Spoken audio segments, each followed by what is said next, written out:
Bueno, seguimos en lo que es dirección de equipo y la pregunta del día de hoy, ¿qué es un equipo de fútbol? ¿Quién te anima a decirme con pocas palabras qué es un equipo de fútbol? A ver, ¿quién se anima? ¿Jorge?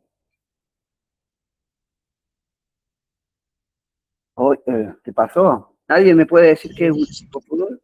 Profe, un Sí, grupo de jugadores organizados. Un grupo de jugadores organizados. Bueno, ¿qué más?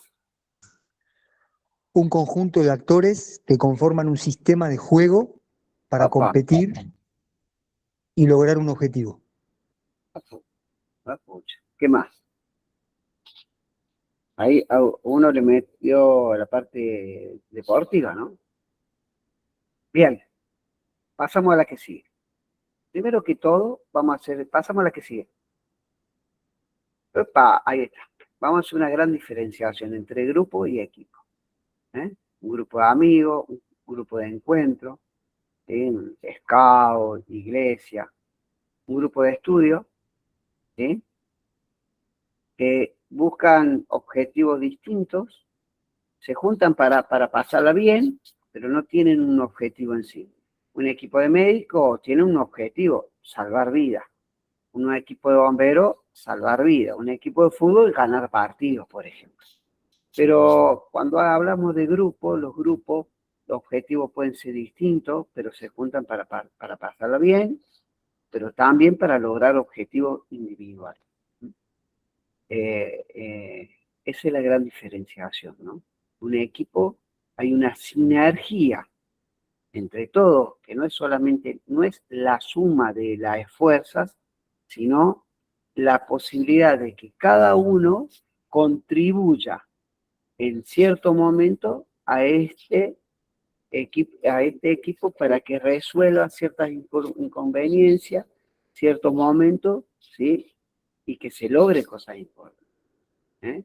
El objetivo tiene que ver no con la suma de las posibilidades de cada uno, sino con la relación e interrelación entre todos para lograr uno. ¿Mm? Yo puedo ir a jugar al fútbol con un grupo de amigos, pero lo que más me interesa es el tercer tiempo. Y otro le interesará jugar y desgastar físicamente, y otro pasarla bien, y otro irse de la casa un rato para estar fuera de casa, no sé. Pero en los equipos buscamos un objetivo que donde todos lo que querramos. Profe, en los equipos siempre suelen decir, veo que formamos un buen grupo, tenemos un buen grupo, la palabra Sí, grupo se habla mucho. sí, y también se dice una gran familia, ¿m? También se dice una gran familia, pero es importante diferenciar. Hay veces que uno tiene un plantel y no logran hacer un equipo. Son grupos y subgrupos y hay muchos grupitos y es difícil lograr una sinergia. Cuando hay un equipo hay una relación que no necesariamente lleno de amigos, sino una relación. Yo siempre le digo, no me importa si no son amigos, pero tienen que ser compañeros, porque tenemos que compartir cierto objetivo y lograrlo entre todos juntos. ¿Eh? Cuando un equipo, vos ves un equipo de fútbol y ves un grupo de fútbol, te vas a dar cuenta. ¿Eh? Si vos ves un equipo de fútbol, va a ver, cuando le toca jugar o está jugando otra categoría, va a ver todo ese equipo junto tomando mate en la tribuna. Pero cuando ves un grupo, va a haber un grupo, la mitad por acá, la otra mitad por allá, la otra. Pero cuando ves un equipo, ves algo mucho más compacto, más unido. ¿Sí? Que eso es lo que nosotros buscamos, un equipo de fútbol. ¿Está? La que siga, por favor. Me duerme Manuel. La que sigue, Manuel. Bien. Entonces está, aquí está. Ahí está lo que decía recién, no sé qué compañero dijo, entre el equipo y el grupo, ¿no? Y dice, la definición dice, el grupo no es la suma de los miembros, sino una estructura que emerge de la interacción de los miembros. Hablamos de la sinergia.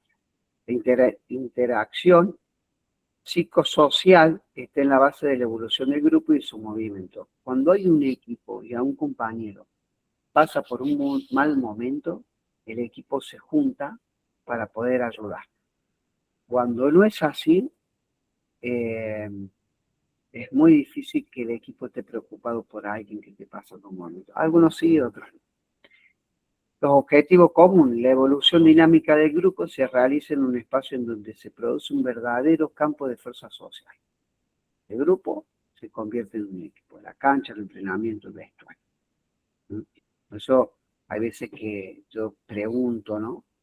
¿De quién es el vestuario? ¿Mm? ¿De quién es el vestuario? Pregunto. De los ¿De quién tiene? jugadores. ¿Y el entrenador es parte de ese vestuario? ¿Cómo lo ven? ¿Quién conduce el vestuario? ¿Quién dirige el vestuario? ¿Mm? Estamos de acuerdo que... Te escucho. Jorge, está la mano El levantada. capitán, profe. Sí, puede ser el capitán o los capitanes. Sí, los referentes del grupo y que a su vez constituyen los de mayor experiencia, los de mayor jerarquía, los de mayor atribución dentro del equipo. ¿Cuántos capitanes puede tener un equipo? Y en general hay un capitán y un subcapitán que lo reemplaza cuando se lesiona o cuando no puede por alguna razón participar. ¿Cuántos líderes hay? Y puede haber varios. Y pueden haber varios.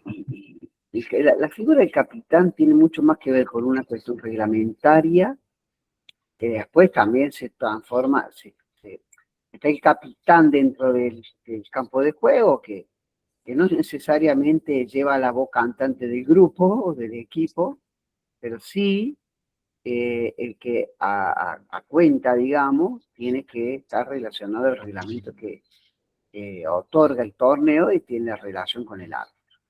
Ahora, cuando hablamos de líderes, en los grupos hay muchos líderes, hay líderes silenciosos, hay líderes activos, líderes de todo tipo de liderazgo. En una época se pretendía tener un solo líder en ese grupo. Ya con la corrida del tiempo, uno va viendo que puede haber capitanes, puede haber subcapitanes, pero liderazgo dentro del grupo pueden ser totalmente distintos al capitán, distinto en el sentido de distintos nombres, ¿no?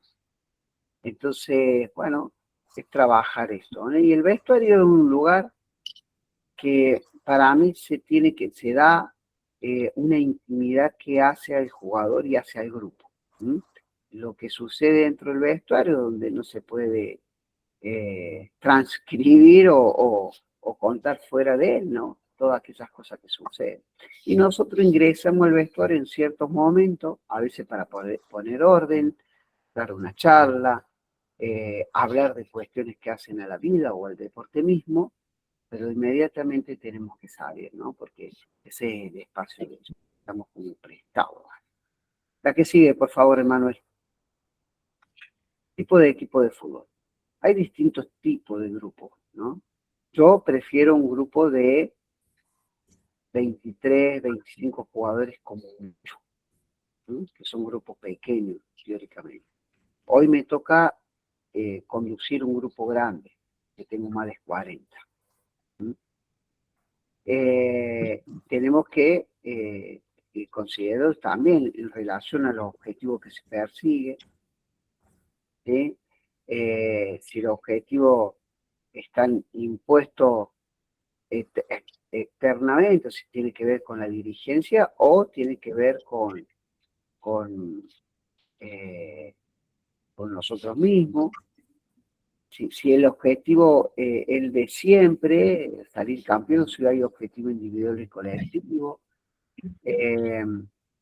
tiene que ver con la meta que quiero cumplir, si es personal o si es grupal, hacia dónde. Tiene que ver con la satisfacción personal también, con los afectos, con la amistad. Tiene que ver con muchas cosas los equipos.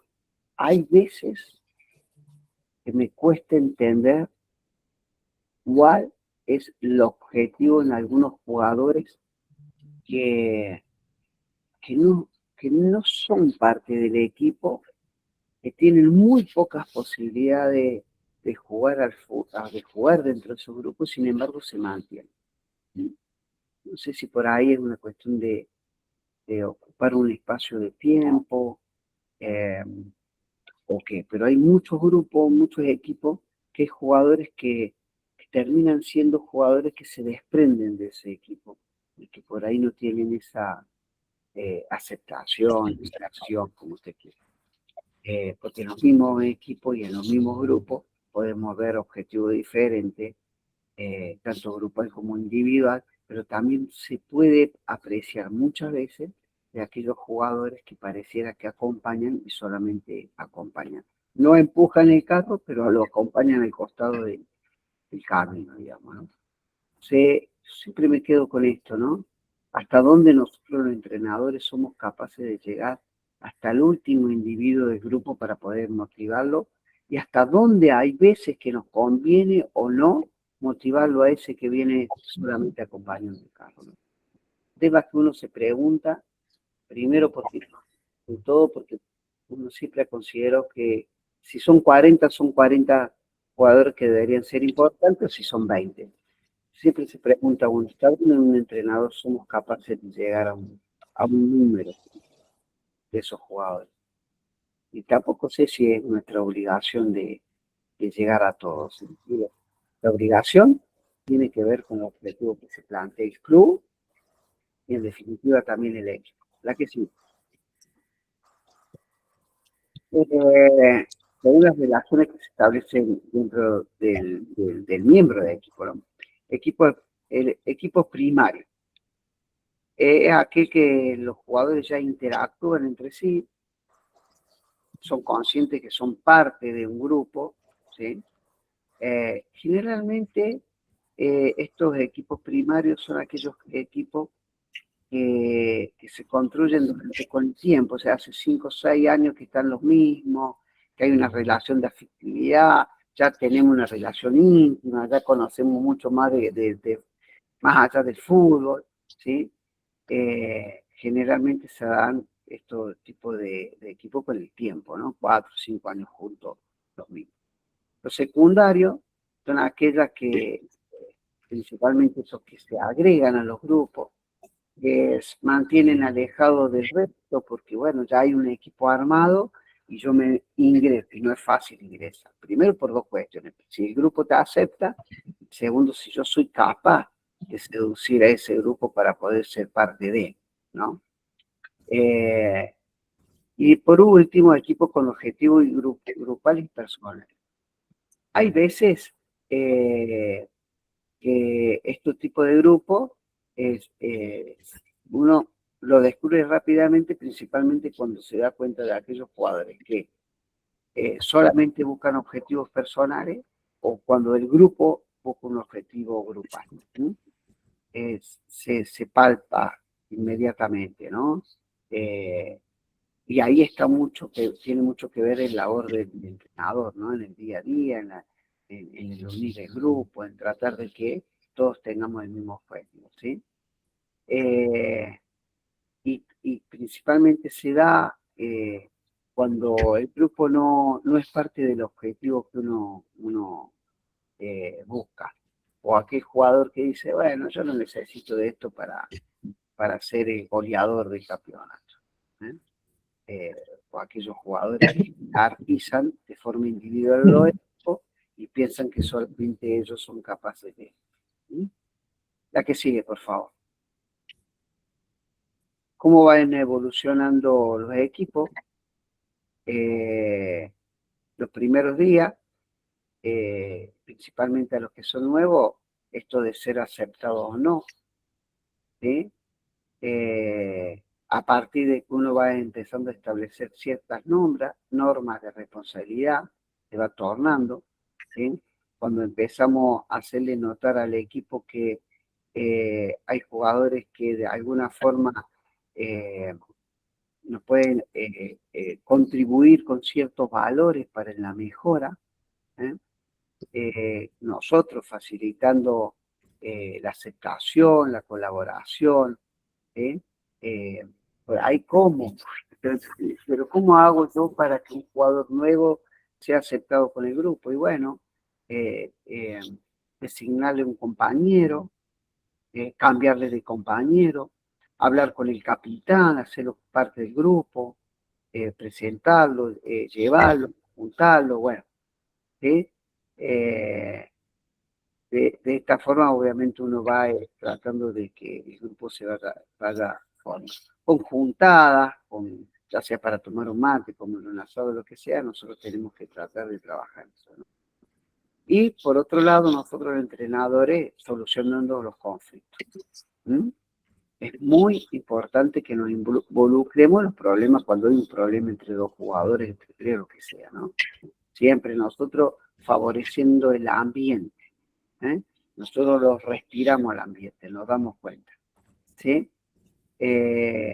Y fundamentalmente el jugador, para ser parte de un grupo, de alguna forma u otra, tiene que sentirse importante o participar, ya sea en una discusión, en una propuesta, que se sienta parte de ese grupo, que se siente incluido.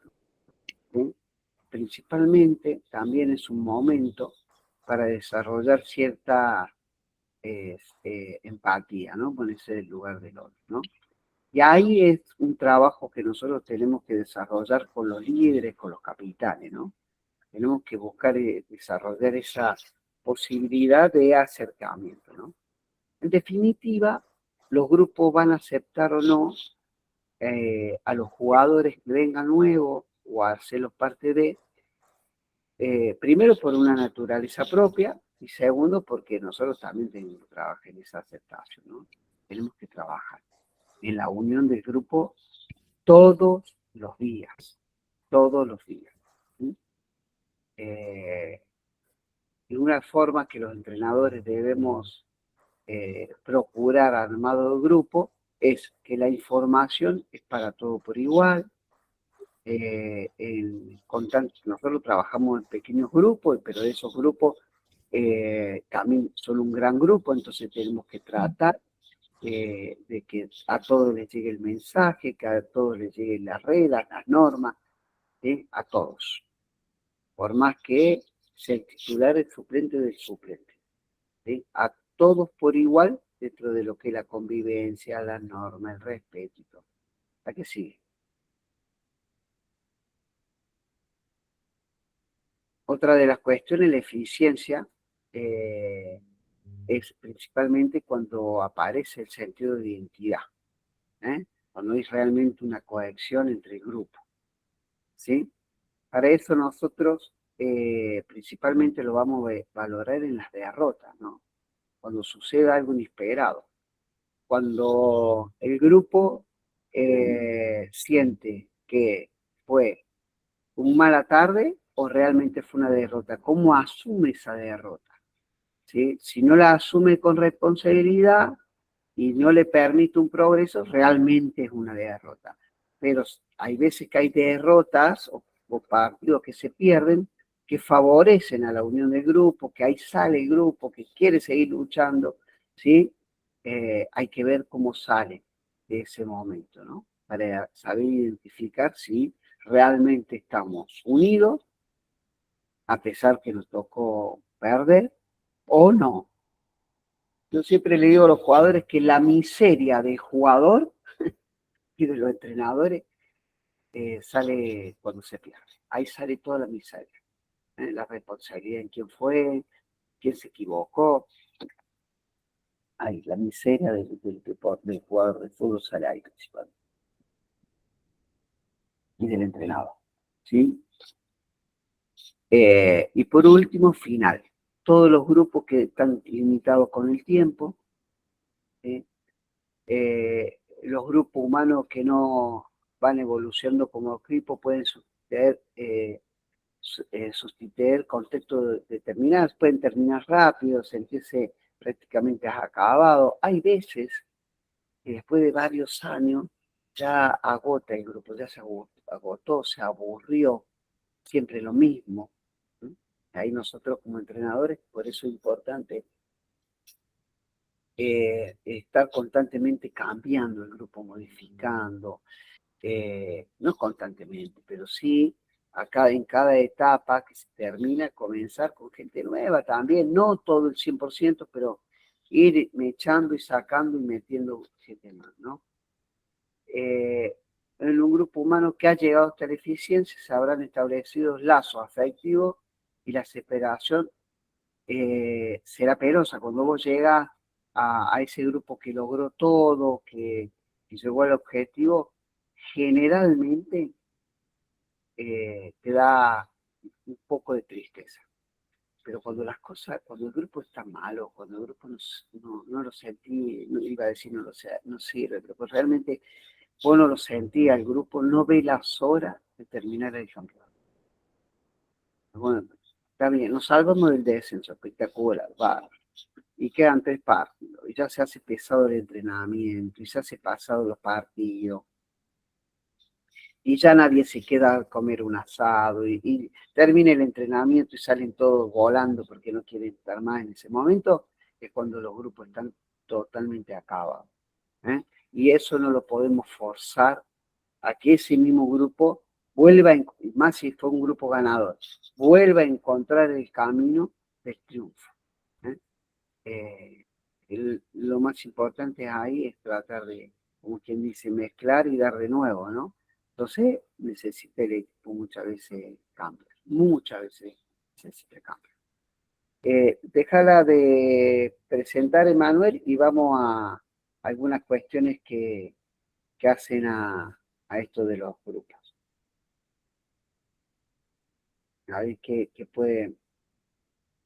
podemos hablar sobre esto de los grupos, ¿no?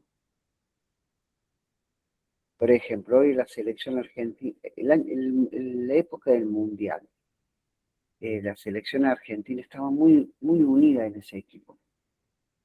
Pero lo más importante que sucedió, el entrenador dejó 3 jugadores solamente de la camada anterior.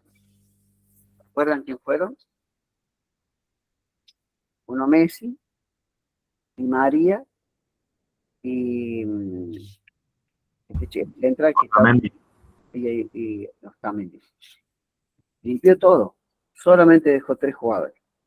Era cierto que había un equipo acabado ya, había un equipo acabado, ya estaba, ya cumplido. Fíjense en lo que hace Bielsa con la selección uruguaya. ¿Sí? Y ya lo había hecho con la selección chilena. Y no corrió cualquier jugador. Tuvo que correr jugadores para poder formar.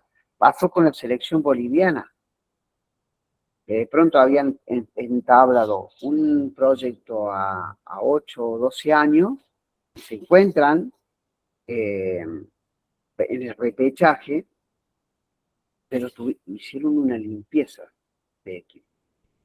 Me parece que le está pasando a River hoy, por ejemplo. Hay una limpieza en el plantel, ¿sí? Para poder volver a armar ese equipo con gente nueva, con más jóvenes quizá, no lo sé, menos consagrada, con más ganas de ganar cosas. ¿Eh? La importancia de llegar a un lugar y evaluar eso, ¿no? De qué forma el equipo, cómo está el equipo. Que también tiene que ver con esto de que se van logrando ciertas, entre comillas, libertades, que esas pequeñas libertades muchas veces rompen el grupo. ¿Por qué? Porque no están porque no hay una ley pareja para todos, ¿no? Entonces, bueno, eso también es importante valorarlo nosotros como entrenadores. ¿Qué más, chicos? ¿Algo para opinar? ¿Algo para preguntar? Miren que puedo hablar mucho de grupo, ¿eh? Que manejo un grupo de 42 jugadores. Sí, Andrés, quiero preguntar algo, no se te escucha nada. Andrés, ¿te puedes preguntar algo? No se te escucha. No, no voy a preguntar nada, pero me acuerdo. No te anima a preguntar nada. No, pero recuerdo algo. Sí, dígame. De lo que habló usted el jueves, que yo lo vi una vez que fui a ver el Civi, no me acuerdo, creo que contra Belgrano, Ujú. y algo que a mí no me gustó porque no lo comparto, es que habían parado los jugadores dentro del vestuario a rezar. Es algo que no sé cómo se lidia o cómo se hace con eso. Bueno, A mí algo que no lo comparto. claro, yo creo que lo que pasa que en ciertas cuestiones, por ahí, todo lo que aquello que no está dentro de una planificación rompe con la misma planificación. Entonces, todo esto improvisto, que no tienen que ver con el juego, sino tienen que ver con algunos hechos y costumbres de algunos planteles, ¿no? Yo comentaba que en algún momento, en un plantel de un equipo que yo dirigía, en el primer partido oficial, eh, el preparador físico pidió rezar, pues, ¿no? Y no está mal, y yo lo entiendo, pero no estaba pautado con anterioridad. Llegamos de la entrada en calor, se hablaba dos cositas y se entraba a la cancha. No estaba pautado esas cuestiones y de pronto se pidió permiso y se hizo. Demoró 5 minutos más y esa demora, eh, ni me acuerdo cómo salió el resultado, pero que haya ganado, empatado o pérdida, esa pequeña demora, ¿sí? Que no estaba establecido dentro de los parámetros, puede de alguna forma perjudicar después el juego mismo, porque hay una desconcentración. Y no es el hecho de que recen o no recen, el hecho que hay ciertas cuestiones que hay que respetar ciertos parámetros para respetar. ¿Mm? Por ejemplo, para mí es muy importante que en los partidos eh, oficiales el resto del plantel vaya a acompañar a su compañero. Uno le hace la presentación, la propuesta y le pide. Puede estar en el jugador si va o no va, ¿no? Pero esto es como un contagio. Si van 2, 10, 15, hay un contagio. De la misma forma, después de la charla técnica, la entrada en calor, en el momento de arenga, yo abro la puerta del vestuario para que ingrese el resto del plantel a esa arenga. Que esa arenga es 2 palabras, 3 palabras del capitán o de otro jugador que no sea el capitán. En este caso, muchas veces no es el capitán el que dice las palabras, porque se da así, porque hay unos que tienen más eh, o mejores palabras, o es más suelto, y siempre y no es el capitán el que dice esas palabras y después se hace un hurra todos juntos y se mete a la cancha. Pero eso, ¿por qué? Porque yo le permito hacer eso, de entrar al vestuario del resto, porque me parece que somos un equipo. Asimismo también, ¿no? Antes de entrar a la cancha, cada jugador se pega un abrazo al compañero, pero un abrazo en serio al compañero deseándole lo mejor. Son mecanismos, si se quiere, herramientas que uno tiene a su alcance para armar grupos. Y yo estoy convencido que los grupos se convierten en grandes equipos, pero no solamente de la técnica, sino, como dicen los españoles, una piña bien unido, son los que tienen mayor posibilidad de lograr cosas importantes. Puede resultar o no, y puede pasar. También me he tocado dirigir equipos que no eran equipos y eran grupos, donde había divisiones y todo eso, y se lograron cosas importantes. Se logró un ascenso con un grupo que no era muy unido y que había muchos subgrupos y que había bastantes problemas. Sin embargo, el objetivo que era de ascenso no se perdió. Pero bueno, no sé si